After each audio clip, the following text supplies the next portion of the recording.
14 अगस्त के शो में ईमान और ओम ने कुछ ऐसा परफॉर्म किया जिसमें सबके तवज्जो अपनी तरफ खींच ली। पहली बार दोनों को एक बड़े शो में बतौर मेहमान मदऊ किया गया था, और न सिर्फ मेहमान के तौर पर बल्कि स्टेज पर भी। उसी शो का एक और खास बात ये थी कि रिची भट्ट के करीबी दोस्त नदीम नानीवाला भी मौजूद थे। इसका मतलब ये है कि रिची भट्ट के दोस्त ने ईमान और ओम की शानदार एंट्री अपनी आंखों से देखी, और अब ये वाज़ेह है कि ये खबर रिची तक जरूर पहुंचेगी।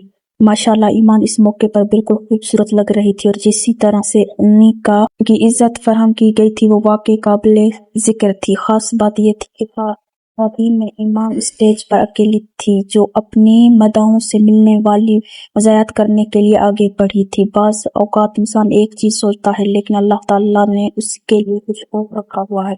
वो ईमान जिसके बारे में कभी बड़े बड़े दावे किए जाते थे, अब एक बड़ी सेलिब्रिटी के साथ खड़ी है। ईमान और उन्होंने अपनी मेहनत से साबित किया कि किसी किस्म की रुकना आसान नहीं। अगर इंसान मेहनत जारी रखे और अल्लाह पर भरोसा रखे तो मुश्किल हालात में भी इज्जत और कामयाबी मिल सकती है।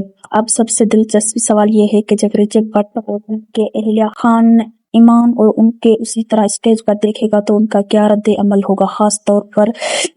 खास तौर पर जो कि रिची भट्ट के दोस्त नदीम नानीवाला भी उस सारे वाक़े के शहद थे।